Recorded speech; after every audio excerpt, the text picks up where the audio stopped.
For most of human history, the world was a vast and terrifying place. Dense forests swallowed travelers whole. Endless deserts erased all sense of direction. Open seas offered nothing but identical horizons, stretching endlessly in every direction. To be lost did not simply mean confusion. It meant death.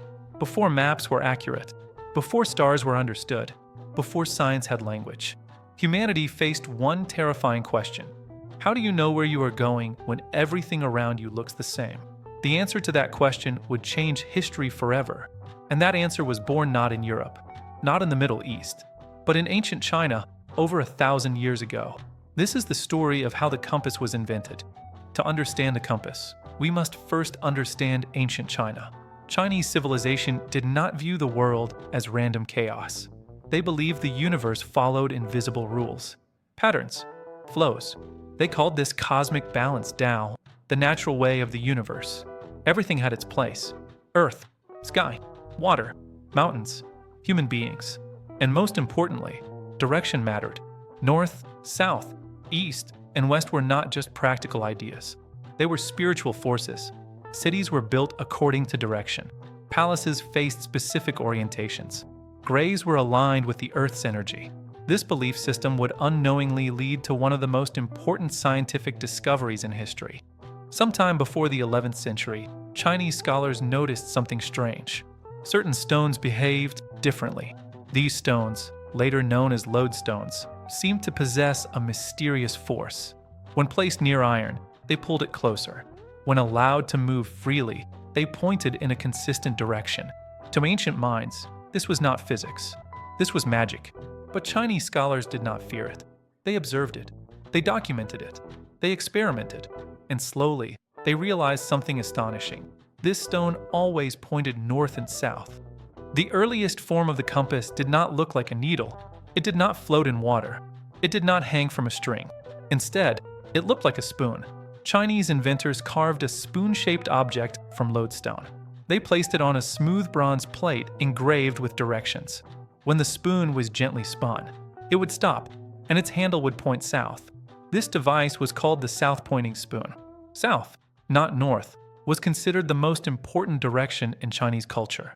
Emperors sat facing south. Palaces opened toward the south. Life flowed from the south. The compass was not yet a navigation tool. It was a philosophical instrument. For centuries, the compass remained a scholarly curiosity, used by feng shui masters, architects, royal planners. But the world was changing. Trade routes expanded. Caravans crossed vast lands. Chinese ships sailed farther into open waters.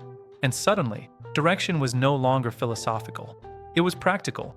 Sailors needed to know where they were going when clouds hid the stars. Merchants needed reliable routes through unfamiliar lands. The compass was about to evolve. By the 11th century, during the Song Dynasty, Chinese engineers made a crucial leap. They discovered that iron needles could be magnetized by rubbing an iron needle against lodestone. The needle itself became magnetic. This changed everything. Needles were lighter, more precise, easier to transport. Soon, magnetized needles were suspended on silk threads, mounted on pivots, floated on water. The true compass was born. Chinese sailors quickly realized the power of this invention. On open seas, landmarks disappeared. Stars could be hidden by storms. Winds changed unpredictably, but the compass remained faithful, always pointing, always guiding. Ships could now travel farther than ever before, safely. This single device transformed Chinese naval dominance. And soon, the world would learn its secret. Like silk, paper, and gunpowder, the compass did not stay in China. Through traders and travelers, knowledge spread westward. First to the Islamic world, then to Europe, but its origin was clear. The compass was a Chinese invention, born from philosophy, refined by science, and perfected by necessity. Without it, global exploration would have been delayed centuries. Trade networks would have collapsed. Empires would never have met. The compass did more than guide travelers.